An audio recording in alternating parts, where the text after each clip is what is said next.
Olá, amigos! Estamos muito animados por vocês estarem participando do painel da Escola Sabatina da 3ABN hoje, enquanto estudamos neste trimestre sobre o tema do amor e justiça de Deus. Estamos na lição 4 esta semana, que se intitula Deus apaixonado e compassivo.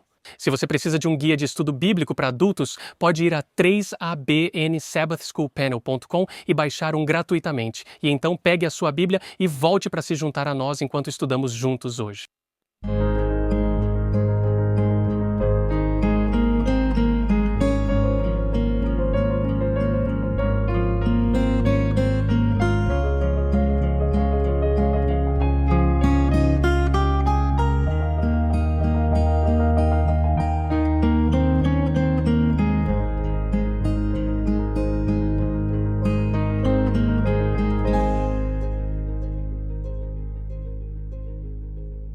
Bem-vindos, família de Deus e companheiros estudantes da Palavra de Deus, porque é isso que somos, todos nós unidos pelo mundo, através do tempo, como uma família em Jesus Cristo. E hoje nos unimos ao painel da Escola Sabatina da 3ABN e estamos estudando a Palavra de Deus, não as ideias do homem. Esta é a palavra de Deus que estamos estudando e estamos aprendendo sobre o caráter de Deus, como o amor de Deus e a justiça de Deus realmente são unidos como um aspecto de seu caráter. É isso que ele é. Ele é um Deus que ama e ele é um Deus que é justo. Todas essas coisas queremos. E hoje, enquanto estudamos, estamos analisando esta lição chamada Deus é apaixonado e compassivo. Lição 4. E se você gostaria de obter uma cópia das notas da Escola Sabatina que usamos enquanto apresentamos aqui, então há 5 diferentes apresentadores, cada um apresentando e preparando de uma maneira diferente. Basta ir para 3abnsabbathschoolpanel.com e você verá uma aba chamada Notas, clique nela, preencha o formulário e a cada sábado você receberá essas notas para que possa estudar mais por conta própria. Agora, antes de entrarmos no estudo juntos, deixe-me compartilhar com você quem está no painel comigo hoje. À minha esquerda temos o pastor John Lomakang. Fico feliz que você esteja aqui. É bom estar aqui falando sobre amor angustiante. Vai ser uma jornada muito interessante. Amor angustiante. E em seguida temos John Dinsley. Obrigado. É uma bênção estar aqui. Eu tenho terça-feira. A compaixão de Jesus. Compaixão de Jesus. E então, para a lição de quarta-feira, um rosto familiar que não esteve no painel da Escola Sabatina por um tempo, mas estamos muito abençoados por tê-lo conosco hoje. Temos Kenny Shelton. É bom estar aqui. Eu aprendi muito sobre um Deus ciumento e seres humanos ciumentos. Então acho que aprendi a diferença através desta lição. Então tem sido uma bênção. Ok, obrigado. E depois na lição de quinta-feira temos a Jill Morricone.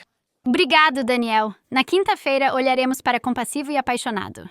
Muito bem, esta será uma lição fabulosa sobre o caráter de Deus. Mas antes de começarmos o estudo, pastor Lomakang, você estaria disposto a orar por nós? Claro, querido Pai Celestial, ao abrirmos um livro que é mais profundo do que podemos imaginar, pedimos o poder orientador do Teu Espírito Santo para influenciar nossos pensamentos, nossas palavras e nossos atos.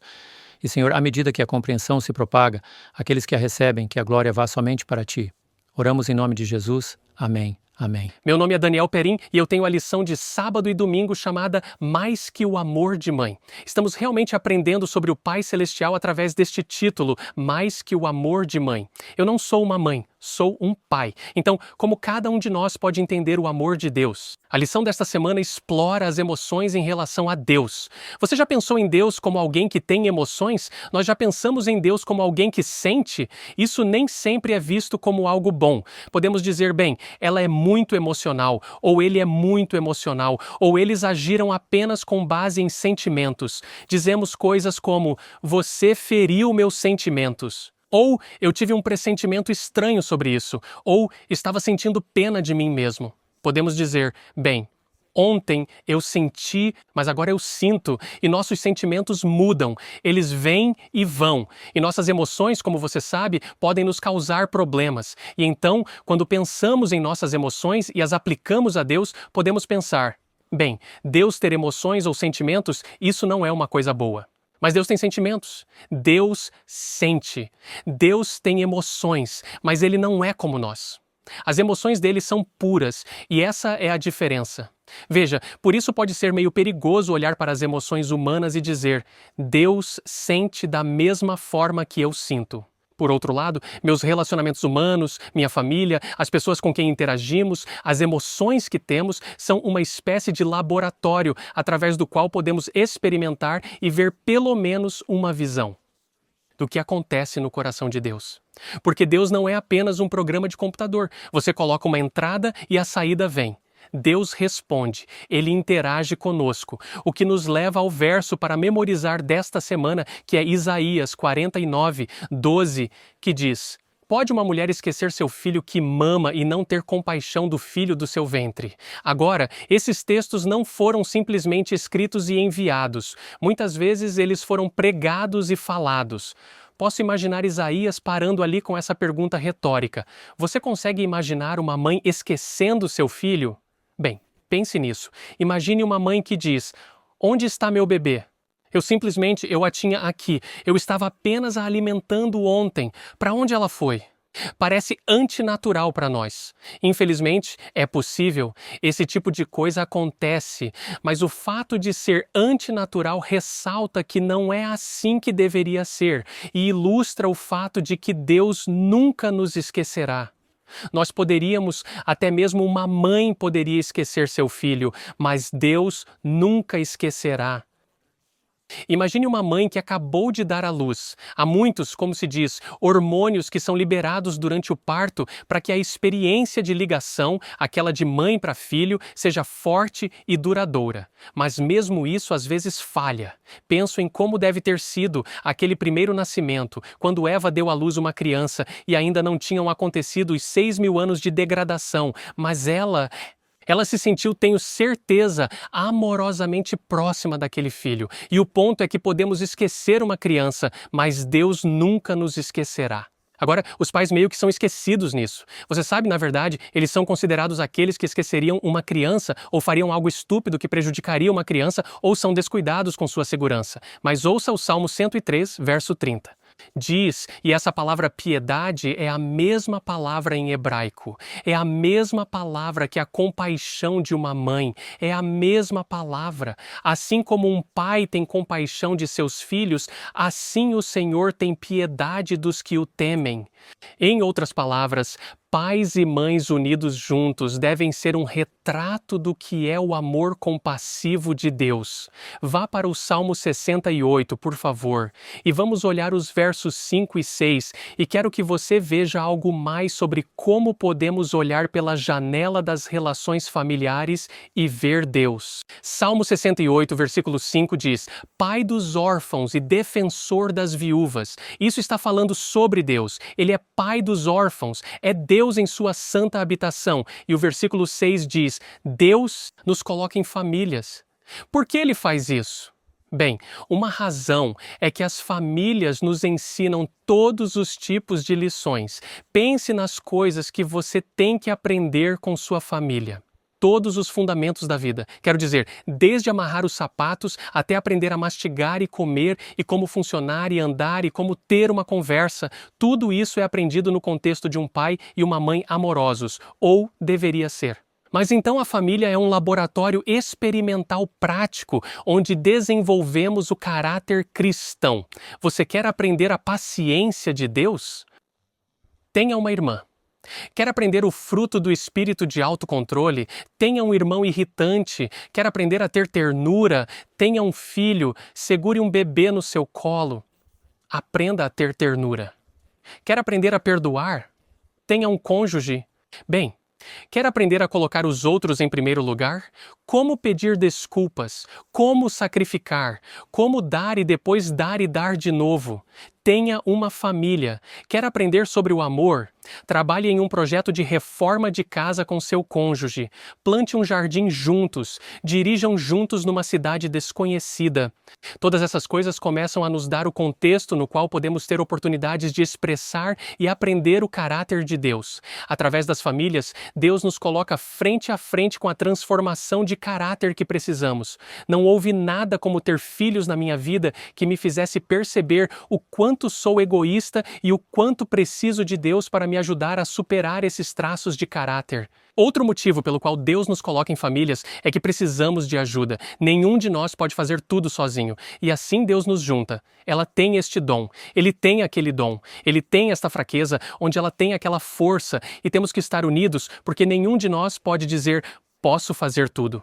Posso fazer tudo por conta própria. E para aqueles que não são casados ou não têm filhos, Deus nos dá oportunidades no meio das famílias da igreja, no meio das famílias escolhidas, no meio das amizades onde estamos unidos, para superar os obstáculos que Deus permite serem colocados em nossos caminhos para que possamos apelar a Ele e nos unir para trabalhar. Uma terceira lição é que as famílias são uma ilustração da família celestial dos anjos trabalhando juntos em harmonia e união com a vontade de Deus. E então, sempre que preciso de uma ilustração de algo no reino espiritual, onde eu procuro? Eu olho para minha família porque vejo essas coisas ilustradas em uma família. Deus nos deu a maneira de entendê-lo, e isso é através do trabalho em conjunto. Eu penso em Enoque que andou com Deus. E quando isso começou? Quando ele tinha 65 anos, quando teve um filho e começou a entender como Deus era. Às vezes, é claro, temos que ilustrar isso pelo seu oposto. Olho para minha família e para mim mesmo e percebo que não estou me aproximando do caráter de Deus como deveria, mas isso me ilustra o que é o caráter de Deus, qual é o padrão e qual é o objetivo. Então, ao olharmos para os relacionamentos familiares e humanos, Deus está usando isso para nos voltar para Ele e como Ele é. Porque há uma nota de honestidade aqui. Nem todas as famílias são perfeitas. Ok, nenhuma família é perfeita, mas tudo isso nos dá a oportunidade de dizer: Senhor, revela-me mais qual é o teu caráter e então trabalha no meu coração. Ajuda-me a crescer para ser mais como você, porque eu quero que meu filho, eu quero que minha filha, eu quero que meu cônjuge possa olhar para mim e dizer: eu vejo. Eu vejo o caráter de Cristo ali. Sim, ele está crescendo. Sim, ele é imperfeito, mas vejo nele o desejo e o começo de se tornar mais parecido com Cristo. Então, independentemente de qual seja a sua família de origem, independentemente de qual seja seu DNA, o propósito divino das famílias lhe apresenta esta questão. Como estou ilustrando o amor de Deus? Não vamos ser perfeitos, mas pela graça de Deus podemos começar a nos aproximar do padrão. Podemos começar enquanto ensinamos nossos filhos, enquanto damos exemplo para nossas filhas, enquanto enfrentamos conflitos em um casamento. E não existe casamento sem conflito. Então, se você olhar ao seu redor e ver alguma família como se tudo fosse perfeito para eles, há lutas nessa família. Não pense que não há. E ore pelas famílias ao seu redor. Ore pelas famílias dos líderes. Ore por aqueles cujas famílias você percebe que estão passando por dificuldades, porque há uma batalha espiritual e Deus está trabalhando nos corações dessas pessoas. Quando começamos a entender um pouco sobre como o verdadeiro amor é expresso nas relações humanas, então começamos a entender como Deus é. Temos dificuldade em entender Deus. E então ele diz: deixe-me dar-lhe esta ilustração. E assim a ilustração de Deus e as famílias nos leva a textos como este em Jeremias 31, versículo 20. Então, aqui está a linguagem da família. Aqui está a linguagem da paternidade e maternidade unidas. Este é um Deus que disciplina. Os pais têm que disciplinar? Claro que sim. Deus precisa disciplinar? Claro que sim, mas é a partir de seu caráter de amor e justiça unidos. Continuando no texto, lembro-me dele com sinceridade, portanto meu coração anseia por ele. Certamente terei misericórdia dele, diz o Senhor. E vemos isso ilustrado em Jesus, que desce e se torna parte da família humana. E ele nos ensina como uma ilustração viva. Temos ilustrações vivas em nossas famílias e ele então se torna parte de nossa família. Eu amo o que ele diz quando fala sobre pai e filho, Lucas 15, 20. E ele se levantou e foi para seu pai. Mas, quando ainda estava longe, seu pai o viu e teve compaixão, correu, lançou-se ao pescoço dele e o beijou. Deus nos deu essa ilustração para que possamos entender o que é o amor de Deus. Amém. Obrigado, Daniel. Que início. Uau. Amém. Muito obrigado por estabelecer essa base. E agora eu tenho um amor avassalador, lição de segunda-feira. Já teve aquela sensação no seu estômago de que algo está tão certo ou tão errado que isso realmente te afeta? Você sente bem no fundo? Bem, Deus também, obrigado por trazer isso à tona. Deus tem um amor comovente. E isso é revelado na história de Oséias, no capítulo 1 de Oséias. E vou ler este verso, versículos 1 e 2, porque é realmente interessante como Deus instrui um jovem chamado Oséias para se casar com uma mulher com um nome que não damos mais às mulheres, Gomer. Pense em Gomer Pyle. Não muitas pessoas chamam suas esposas de Gomer. Eu não ouvi isso desde que ouvi na Bíblia. Mas ele diz algo muito surpreendente que mostra como É de partir o coração o quanto o amor de Deus realmente é. Oséias 1, versículo 2. Vá e tome para você uma esposa de prostituição e filhos de prostituição, pois a terra cometeu grande prostituição ao se afastar do Senhor. Você se casaria com uma mulher que você sabe que vai errar antes de você casar? Sabe, quando você pensa na história de Oséias, eu gosto de colocar isso no contexto de um jovem estudante de seminário longe, realmente se preparando para o ministério, e sua esposa, e o Senhor diz: ei, vá ao centro de Nova York, case-se com uma prostituta. Bem, ele diz: espere um minuto, isso é a vontade de Deus? Vá se casar com uma prostituta, preciso te mostrar algo, isso vai te ajudar no ministério. E o que é mais estranho do que isso é que ele faz isso. E o casamento começa bem, você encontra no versículo 9, de Oséias 1 chama o seu nome Lo-Ami. Bem, na verdade, verso 4 chama o seu nome Jezreel, que significa Deus semeia. O casamento começou muito bem, Deus semeia. E você pensou, uau, ela provavelmente é uma das boas prostitutas, talvez este casamento tenha mudado o coração dela. Mas você vai até o versículo 9 e as coisas começam a ficar complicadas. Como Daniel disse, isso poderia acontecer. Todo casamento tem complicações. Chame-o de Lo-Ami. Uau! O que aconteceu? Porque isso significa em hebraico, não é meu filho. As coisas começam a piorar e ele vê sua esposa ficando agitada. Ela começa a expressar: eu não quero mais estar neste casamento. Eu sinto falta do que costumava fazer. E então, de repente, vamos ler da Bíblia em Oséias, capítulo 2 e versículo 1. Fala sobre as mudanças. Na verdade, vamos ler Oséias, capítulo 1, versículo 10.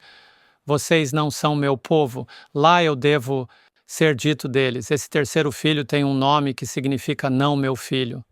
E de repente Oséias percebe: por que escutei Deus? Casei-me com alguém que realmente voltou à sua profissão anterior. E eu podia vê-la saindo de casa, deixando as crianças, voltando para o centro. E Oséias vai ao lugar onde vê sua esposa todos os dias. Que coisa angustiante para um marido ver, cliente após cliente. Ele sabe que não pode persegui-la porque ela o deixou intencionalmente. Eu não quero mais estar com você. E ele vê, e Deus nos olha da mesma forma. Por que você está fugindo de mim? Por que você está vivendo esse tipo de vida? Eu quero você de volta. E eu vou vir aqui todos os dias até você perceber. Naquela esquina está um homem ansiando com um amor doloroso para te levar de volta. Que Deus compassivo, que amor que nunca nos abandona. E então eu dividi isso em diversos pontos principais. O que torna o amor de Deus de partir o coração? Primeiro, o amor de Deus é um amor curativo. Deuteronômio, capítulo 32, versículo 39. Agora veja que eu, mesmo eu, sou Ele, e não há Deus além de mim. Eu mato e dou vida, eu firo e eu curo, nem há quem possa se livrar da minha mão. Você vê, este amor angustiante é genuíno, é emocional e também mentalmente curador, mas como Deus pode curar alguém que o rejeita?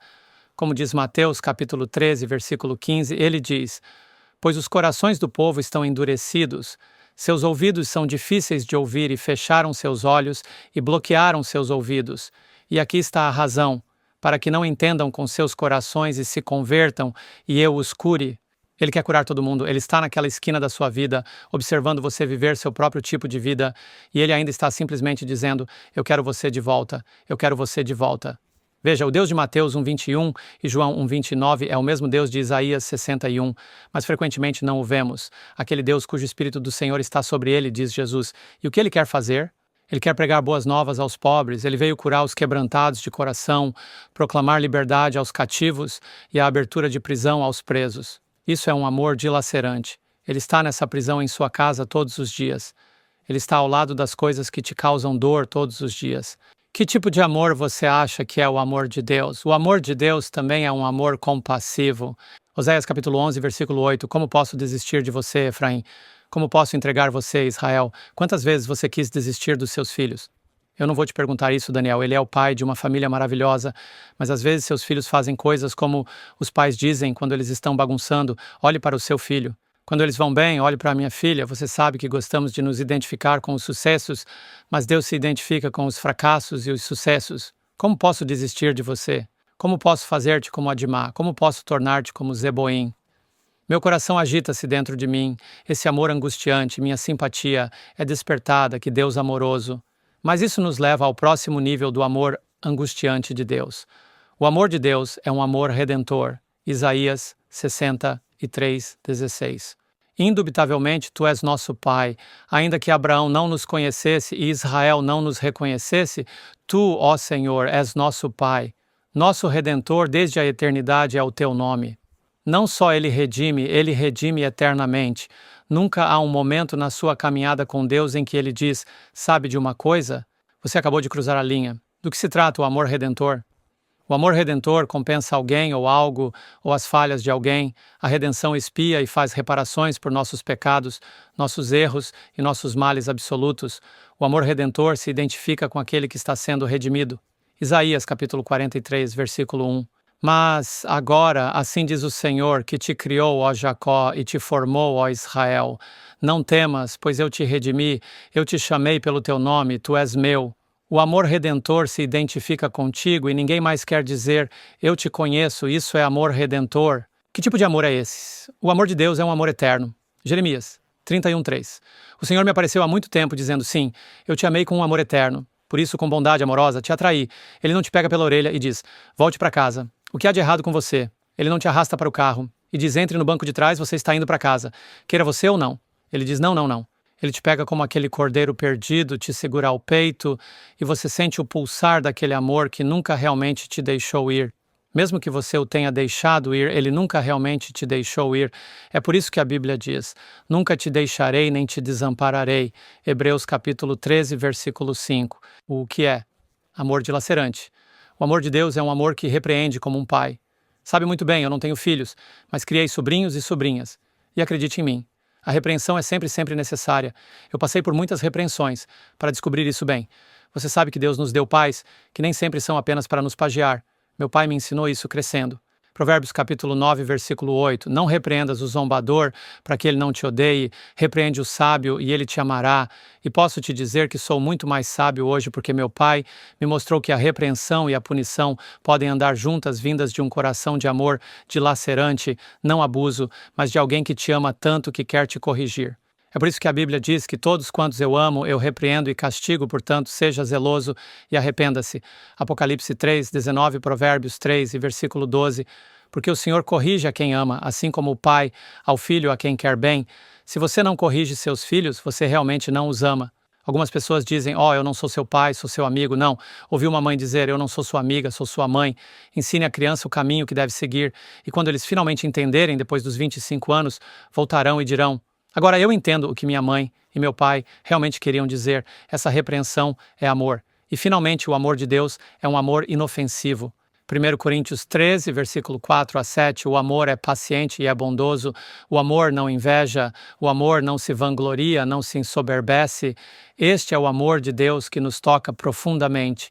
Não se comporta de forma rude, não busca seus próprios interesses, não se irrita, não suspeita mal, não se alegra com a injustiça. Deus não diz, bem feito, eu avisei para não ir e agora que seu pé foi atropelado. Deus não é assim, mas o amor se alegra na verdade, tudo suporta, tudo crê, tudo espera, tudo suporta. E assim, como Oséias nos dá esse pano de fundo, a pergunta que nós fazemos é, como esses versos explicam a maneira como Deus ama e cuida do seu povo? Ele é o pai que nunca te rejeita, o pai que sempre te mantém em seu testamento, aquele pai que não diz, tire o nome dele que ele não faz mais parte desta família. Ele é o pai esperando no final da entrada, olhando para o filho com roupas rasgadas e surradas, e antes que o filho possa dizer algo, ele está dizendo, preparem o novilho gordo, peguem o manto, coloquem um anel nele, vamos fazer uma celebração, meu filho. Minha filha voltou para casa, então se você é um pai ou uma pessoa jovem que não conhece o amor redentor de Deus, hoje é o momento. Porque Deus ama você, tanto que seu coração se contorce para ter você de volta. Amém. Obrigado, pastor Loma Kang. Estou tão feliz que Deus nos ama com amor redentor, um amor profundo. Agora vamos dedicar alguns momentos para um momento missionário e depois voltaremos. Olá, eu sou Greg Morricone. Estou tão feliz que você se juntou a mim para o momento de missão da 3ABN. No início da década de 1990, a 3ABN comprou uma estação em San Juan, Porto Rico, e logo a vida das pessoas estava sendo transformada ao assistir a nossa programação centrada em Cristo. Lourdes cantava em boates, trabalhando longas horas para conseguir pagar as contas. como ela tinha que deixar seus filhos sozinhos à noite, não demorou muito para que seu filho adolescente fosse preso e encarcerado por usar e vender drogas. Dominada pela culpa, Lourdes olhou para um frasco de pílulas para dormir e pensou em tomá-las e nunca mais acordar. Mas ao ligar a TV, encontrou a 3ABN, uma estação que nunca tinha visto antes. Por que você está carregando esse fardo pesado? O palestrante perguntou. E para Lourdes, isso foi como se Jesus estivesse falando diretamente com ela. Ajude-me, Jesus! Ela clamou ao cair de joelhos. Por favor, tire esses fardos de mim. Eu não consigo lidar com eles sozinha. Logo, Lourdes sentiu uma paz profunda e naquela noite dormiu tranquilamente. No dia seguinte, ela notou uma igreja que não havia visto antes. Vou àquela igreja, ela sussurrou. E quando foi, entrou em uma reunião evangelística. Ao final da série, Lourdes era membro batizada da Igreja Adventista do Sétimo Dia. Louvado seja o Senhor por alcançar seus filhos sofridos através do ministério da 3ABN. Deus te abençoe.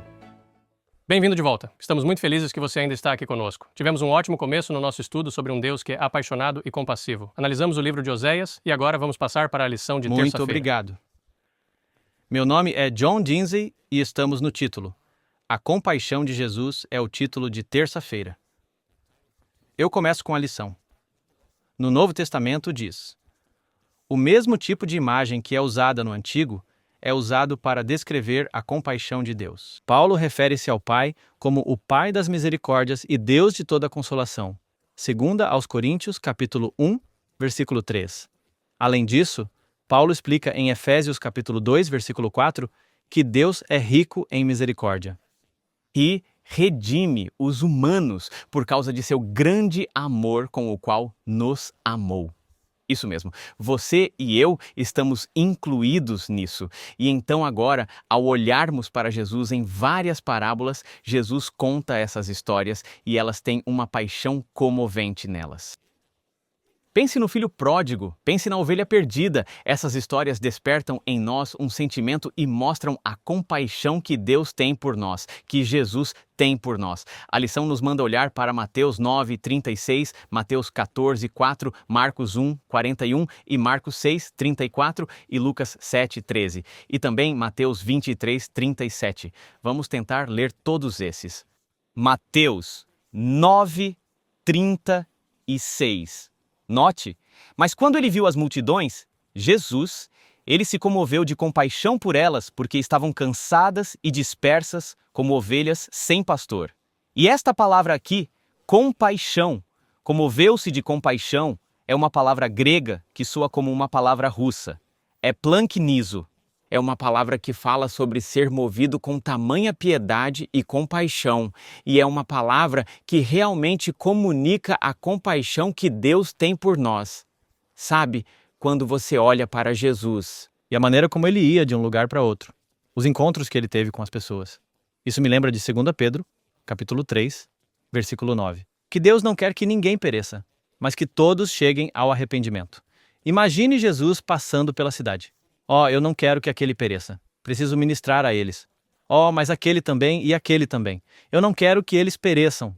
Foi um dia carregado com sentimento e compaixão por cada pessoa. E ele ia fazendo o bem, curando e pregando a mensagem de salvação. Agora lembre-se, quando Jesus os viu, eles estavam cansados e dispersos como ovelhas sem pastor. E é muito interessante porque essas palavras, cansado e disperso, trazem algo interessante. É uma condição triste e lamentável das pessoas. Por quê? Porque os professores que tinham, os escribas e os fariseus, deles esperavam ouvir palavras de vida, mas eles não estavam recebendo isso. Então, a condição religiosa deles era lamentável. Eles eram como ovelhas sem pastor. Por isso, quando Jesus veio e falou palavras que nenhum outro homem falou, eles queriam ouvir as palavras que Jesus falava. Eles queriam estar perto dele porque ele falava com autoridade e não como um escriba. E agora, 14 diz: e quando Jesus saiu e viu uma grande multidão, ele foi movido por compaixão por eles. E o que ele fez? Ele curou os doentes dentre eles. Este era Jesus. Ele é um curador e ele ainda cura hoje. E assim, em Marcos 1,41, novamente vemos Jesus. Então, Jesus, movido pela compaixão, estendeu sua mão e tocou nele e disse a ele: Eu estou disposto, seja limpo. Este é o momento. Quando um homem cheio de lepra veio a Jesus e, ao vê-lo, ele era uma pessoa miserável, uma pessoa que parecia estar em decomposição, desmoronando. E quando Jesus o viu, ele foi movido por compaixão. E não sei se você se lembra daquela cena em que este homem veio, ele deveria dizer: impuro, impuro, mas não disse.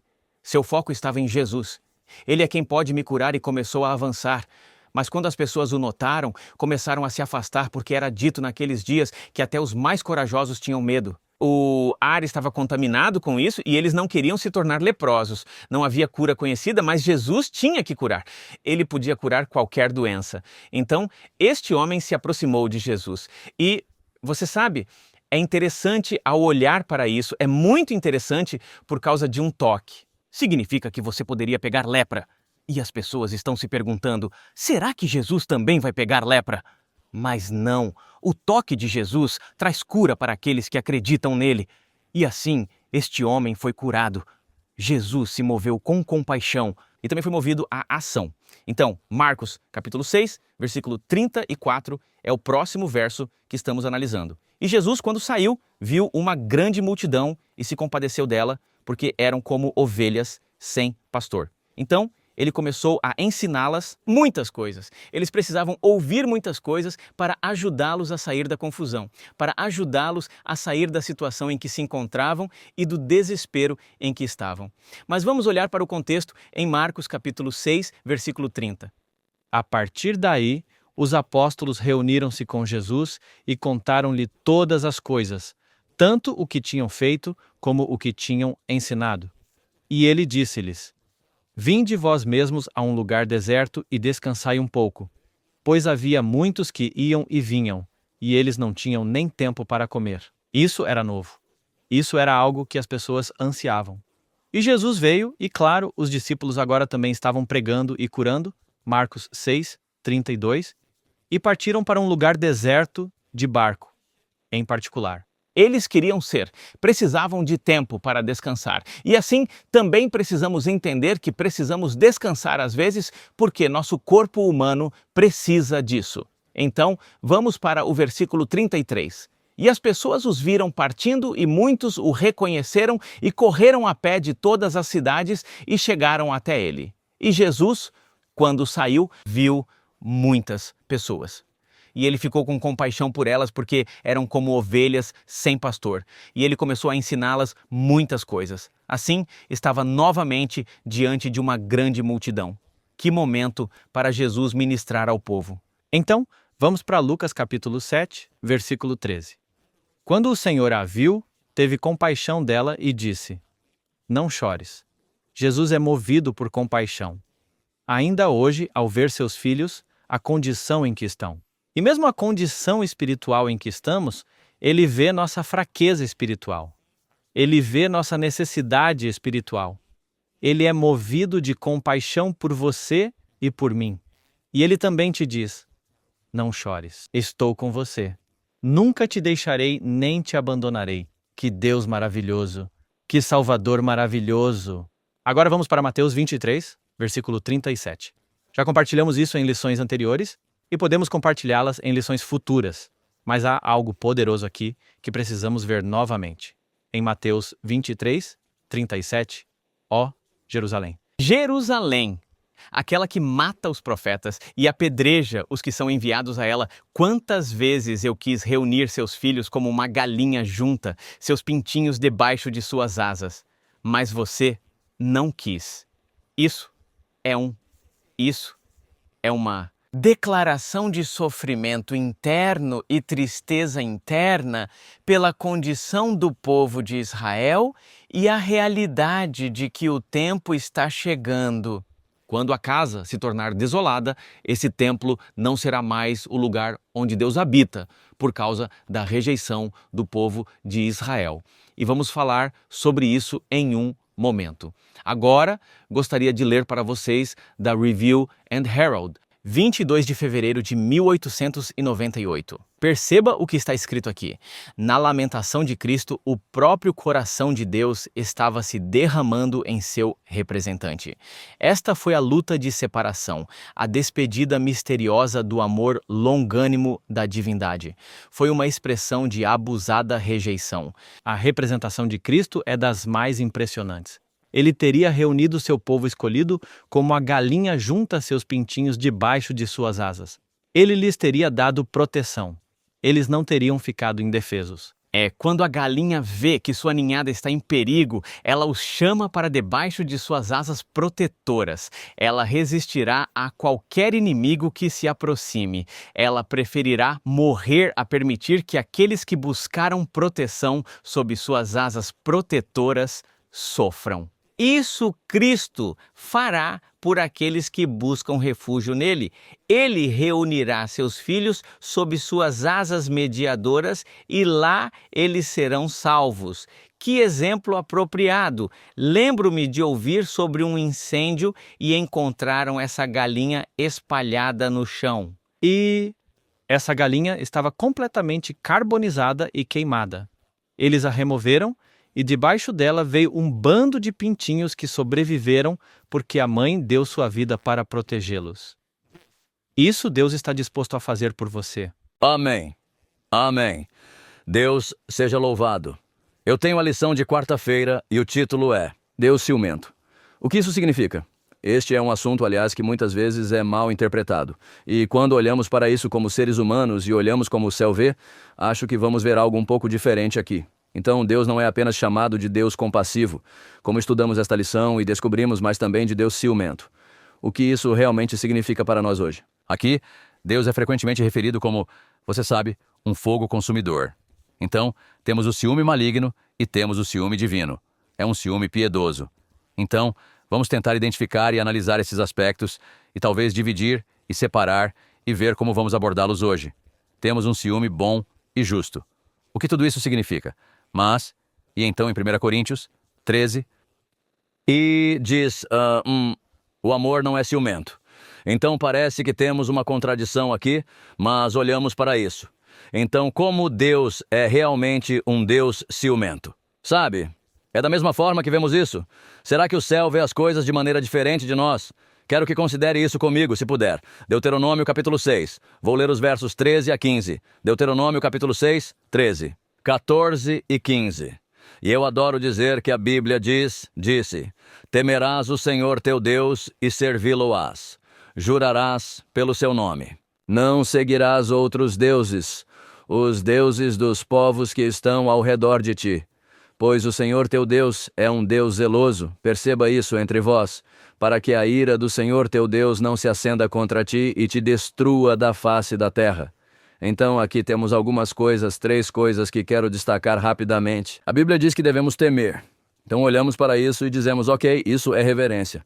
Devemos reverenciar a Deus. Devemos, número 2, servir a Deus. Número 3, jurar por seu nome. O que isso significa? Falamos sobre jurar por seu nome. Isso significa nos impor a Deus. E às vezes isso é simplesmente por um juramento. Como nos impomos a Deus? Jurar, como vemos, é a palavra traduzida da mesma raiz da palavra 7. Interessante como está conectado ao número 7. Sabemos que 7 significa completude. Há algo sobre esse número 7 que é muito interessante. Ou seja, quando um homem jura, por assim dizer, um juramento a Deus, ele se compromete 7 vezes com Deus. O que isso significa? Simplesmente significa que é algo em que você fez esse compromisso e não pode voltar atrás. E talvez precisemos um pouco mais disso em nossos próprios corações e em nossas próprias vidas. Nada pode libertá-lo desse juramento. Agora, se nos comprometermos com Deus. Para mim é muito simples. Não devemos ter outros deuses diante dele. E é isso que ele quer. É isso que ele nos diz. Não terás outros deuses diante de mim, Êxodo 20. Agora, na verdade, em Deuteronômio capítulo 6, quero que preste atenção a isso e pelo menos pense nisso comigo. Deuteronômio 6, 14, indica que não mencionaremos sequer.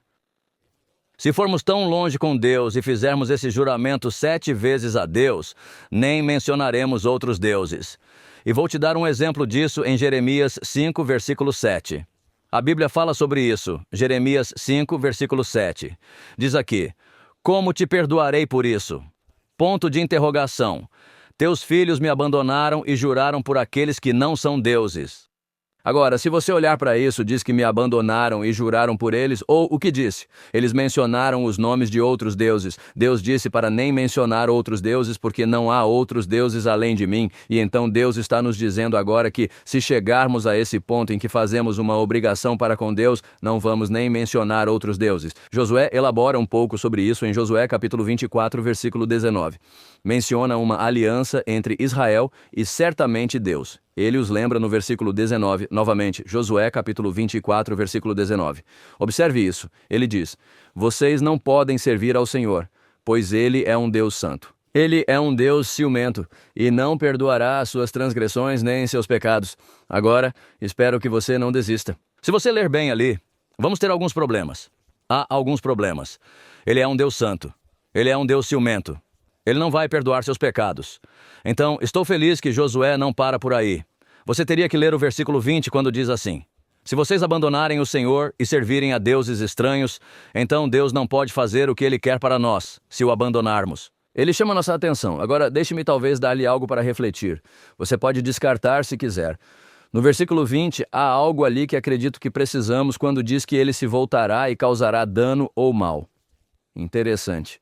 Agora, para mim, isso afirma a possibilidade, apenas possibilidade de cair da graça. Interessante. Indica um afastamento da graça. Se não há possibilidade disso acontecer, então o que obtemos deste versículo? Seria um versículo sem significado, na minha opinião. 1 Coríntios 13, 4 diz: o amor não é ciumento. Certo, estamos tentando construir e tentar chegar a isso. Note que o amor não é ciumento. Isso significa: ou o amor não inveja. Vamos aprender essa lição. E acho que isto é para mim e talvez para mais ninguém. Só o verdadeiro amor pode expulsar o ciúme. Só o quê? Amor verdadeiro. Quando você ama algo ou alguém, você fica feliz quando eles têm sucesso. Você fica feliz quando vê que eles mudam por um bom compromisso com Jesus Cristo. Mas o que é que às vezes nos faz sentir ciúmes e inveja de outras pessoas? A Bíblia nos encoraja a estarmos contentes com os dons que Deus nos deu. Às vezes dizemos dom ou dons, que Ele deu, mas ao mesmo tempo Ele deseja um caminho mais excelente, que é o excelente caminho do amor, 1 Coríntios 12, 31, o que significa que eu devo estar feliz com os dons que Deus me deu, não deseje o que é de outra pessoa ou tenha inveja porque alguém está se saindo melhor do que ambos. Mas posso desejar um caminhar espiritual mais elevado que fortalece ou edifica o corpo de Cristo. Então, podemos desejar esse caminhar espiritual mais elevado. Não tem problema fazer isso. Apenas não seja ciumento, por assim dizer, porque a Bíblia diz: o amor não é ciumento. Jesus diz para fazer o quê? Amar uns aos outros, viver juntos em unidade. Está lá em João 15 e João 17. Então isso é simples, algo que precisamos ouvir e saber. Eu descobri isso. Inveja e ciúmes. E talvez eu tenha descoberto isso em mim e talvez você não vá admitir porque talvez eu tenha vivido isso. E, às vezes, quando você experimenta essas coisas, aprende algumas lições verdadeiras. Inveja e ciúme são uma das condições mais cruéis e odiosas, miseráveis de todas as falhas ou defeitos humanos. Realmente, pense sobre isso. Uma pessoa que é ciumenta, alguém que é invejoso, não está feliz. E todos ao redor sabem que eles não estão felizes. E eles também não estão felizes. Então precisamos ter cuidado. Lúcifer, a propósito, o que ele fez? Ele foi dominado pela inveja. Ele foi dominado pelo ciúme. Ele perdeu sua posição no céu, Isaías 14 e Ezequiel 28. Satanás eu acho que ele tentou implantar essa maldição em todos, no povo de Deus.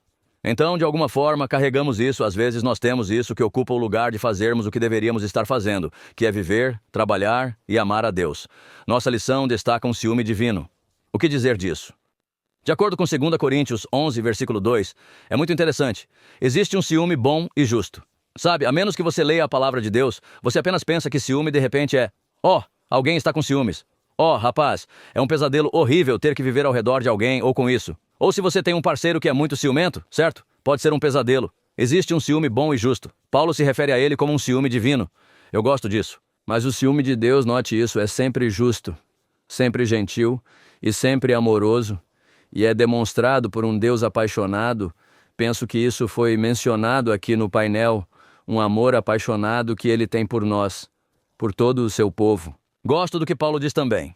Paulo diz: estou com ciúmes. Em grego, isso simplesmente significa que estou ardendo de zelo. Bem, o que precisamos é que o povo de Deus arda com um zelo santo, não um zelo invejoso, que alguém está fazendo algo melhor. C.A. Murray disse uma vez, e claro, posso compartilhar isso. Ele fala sobre alguém que acabou de compartilhar uma mensagem na TV. Ele disse, bem, foi uma bela mensagem. Alguém disse, bem, você não está talvez um pouco invejoso? Ele disse, de jeito nenhum. Estou feliz que compartilharam e o que isso realmente tem a ver comigo.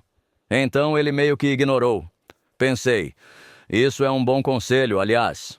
Paulo disse, estou ardendo de zelo, estou entusiasmado com a busca pelo bem. E Deus não terá rivais. Eu gosto disso. Não terás outros deuses além de mim.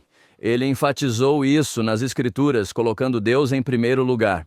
O ciúme de Deus é muitas vezes mal interpretado e é referido a alguém como chamamos de marido ciumento e assim por diante.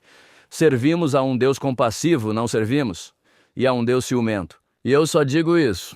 Acho que seria bom para nós apenas aprender a ter esse ciúme. O amor ciumento de Deus uns pelos outros. Que mundo diferente seria este mundo? Pense nisso. Servimos a um Deus compassivo e ciumento. E é isso que ele nos propõe hoje. Sabe de uma coisa? Mantenham seus olhos em mim. E eu acredito nisso. Deixo isso com você. Jesus está voltando em breve e precisamos estar prontos. Amém. Muito obrigado, Pastor Kenny, Pastor Johnny, Pastor John e Daniel. Que lição incrível! Deus é apaixonado e compassivo. Sou Jill Morricone. Na quinta-feira, o título é Compassivo e Apaixonado. E vamos fazer 7 dicas para amar outras pessoas. Estamos meio que destrinchando isso. Temos falado a semana inteira sobre nosso Deus e quem é nosso Deus e seu caráter de amor, que também abrange ciúmes e essa posse sobre nós. Mas vamos direcionar para como devemos responder aos outros. Sabemos que Deus é amor. Essa é a escritura fundamental. Acho que a citamos todas as semanas até agora. 1 João 4, 8. Deus é amor. Ele se importa profundamente com seu povo. Como o pastor Johnny mostrou ele chorando por seu povo na cidade de Jerusalém, querendo atraí-los para si. Isaías 63, 9, e em toda a sua aflição, ele estava aflito. Você vê os sentimentos dele aqui. O anjo de sua presença o salvou. Em seu amor e compaixão, ele os redimiu. Ele os suportou e carregou todos os dias. E sabemos em Hebreus 4.15, não temos um sumo sacerdote que não possa ser tocado ou simpatizar com nossas fraquezas, mas ele foi em todos os pontos tentado como nós somos, ainda sem pecado. Mas todos nós somos chamados a estender o mesmo amor que Deus nos dá a outras pessoas. Na verdade, Jesus disse isso em João capítulo 13, o novo mandamento. Este é João capítulo 13, versículos 34 e 35. Um novo mandamento vos dou, que vos ameis uns aos outros como eu vos amei, que também vos ameis uns aos outros. Por isso, todos saberão que sois meus discípulos, se tivermos amor uns pelos outros. Veja, o amor abnegado, acredito, é o argumento mais forte a favor do cristianismo. Quando os crentes, o povo de Deus, realmente se amam. O mundo saberá que somos cristãos. O mundo saberá, João 17, que nós e o Pai somos um e estamos unidos. 1 Tessalonicenses 3, antes de chegarmos às nossas 7 lições. 1 Tessalonicenses 3, 12 e 13. Que o Senhor vos faça crescer e abundar em amor uns aos outros e a todos, assim como nós fazemos a vós. Para que Ele estabeleça os vossos corações irrepreensíveis em santidade, diante de nosso Deus e Pai, na vinda de nosso Senhor Jesus Cristo, com todos os santos. Então, como você e eu podemos ser tornados santos? Como os cristãos podem ser santos quando abundamos em amor? Ao amarmos uns aos outros, imitamos o caráter de Deus. E o que é isso? Isso é santidade. Então, aqui estão 7 chaves para amar os outros. E estamos lendo o pastor John de 1 Coríntios 13. Zrenia, acho que foi seu texto final.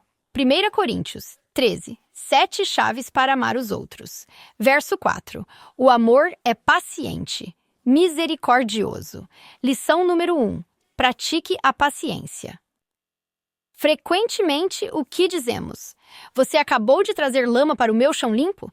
Pratique a paciência. Por que você está cometendo o mesmo erro de novo? Pratique a paciência. Por que você ainda não aprendeu a verdade? Pratique a paciência. Romanos 12, 12. Alegrai-vos na esperança, sede pacientes na tribulação, perseverai na oração. Veja esperança, alegria, paciência, oração diante das provações, diante das dificuldades. Esse é o fruto da presença do Espírito Santo na vida do crente. Pratique a paciência. Eu acho que paciência é conter palavras ou comportamentos que você possa sentir e mostrar gentileza em vez disso. Lição número 2. Ainda estamos em 1 Coríntios 13, versículo 4. O amor é bondoso. Esta é a única vez que essa palavra específica é usada no grego e significa mostrar-se útil.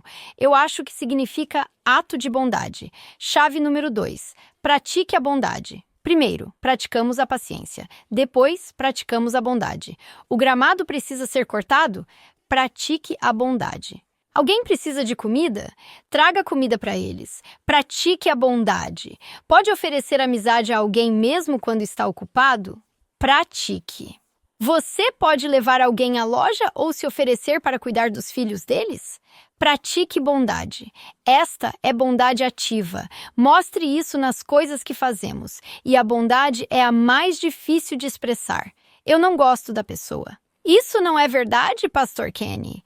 Então, é fácil ser gentil quando as pessoas são gentis. É maravilhoso amar quando as pessoas não têm espinhos. Mas o verdadeiro teste vem quando isso nos custa algo. Quando dói praticar a bondade, quando dói praticar a paciência, é quando o verdadeiro amor se revela. Continue lendo. Ainda estamos em 1 Coríntios 13, versículo 4. O amor não é invejoso, significa cobiçar intensamente e pode ser positivo ou negativo. Zelo por, como o pastor Kenny mencionou, ou inveja de. O amor não é invejoso, pratique o contentamento. Filipenses, capítulo 4, versículo 11. Não digo isso por causa de necessidade, pois aprendi a estar contente em qualquer situação. Isso significa que ficamos animados quando um amigo compra um carro novo. Isso significa que ficamos entusiasmados quando um amigo se casa com um cônjuge maravilhoso. Pratique o contentamento. Hebreus, capítulo 13, versículo 5. Contente-se com o que você tem. Por quê? Porque Jesus disse, eu nunca te deixarei, nem te desampararei. Como podemos estar contentes? Porque Jesus está sempre conosco. Não precisamos de coisas porque já o temos. Continue. Ainda 1 Coríntios 13, versículo 4. O amor não se vangloria. A palavra significa se gabar. O amor não se ensoberbece. Chave número 4. Pratique a humildade. Se você quer que os outros sintam amor por você, não haja com arrogância. Não seja um sabe-tudo. Acho que isso está realmente ligado à inveja porque muitas vezes tendemos a ser orgulhosos sobre coisas se somos invejosos de outras pessoas, porque queremos nos fazer parecer melhores. Filipenses capítulo 2, versículo 3. Que nada seja feito por ambição egoísta ou vaidade, mas com humildade de mente, que cada um considere os outros superiores a nós mesmos. Pratique a humildade. Cada um de vocês deve cuidar não apenas dos seus próprios interesses, mas também dos interesses dos outros. Pratique a humildade. Deixai que haja em vós o mesmo sentimento que houve também em Cristo Jesus. Continue a ler. Estamos em 1 Coríntios, capítulo 13, versículo 5. O amor não se comporta com indecência, não busca os seus próprios interesses, não se irrita. A definição de Gil para este versículo. O amor não permite que o seu pavio se queime totalmente. Se você vive com alguém por qualquer período de tempo, sabe qual curto é o pavio das pessoas. Lição número 5. Pratique autocontrole quando outras pessoas apertam seus botões. Tudo anteriormente é realmente sobre como tratamos outras pessoas. Acho que este muda para como reagimos quando outras pessoas nos tratam. Como reagimos ao que eles nos fazem? Continue lendo. 1 Coríntios capítulo 13, versículo 5. O amor não pensa no mal. Chave número 6. Pratique pensar bem das outras pessoas. Quão fácil é presumir motivos? Julgar por que achamos que as pessoas fazem ou não fazem o que fazem. Pratique pensar bem dos outros. E, finalmente, 1 Coríntios, capítulo 13, versículo 7. O amor tudo suporta, tudo crê, tudo espera, tudo suporta. Chave número 7. Pratique ver os outros como quem eles podem se tornar em Jesus. Olhe além de quem eles são. Olhe além de como eles agem agora e veja as pessoas pelos olhos de Jesus. Veja o que elas podem se tornar em Jesus.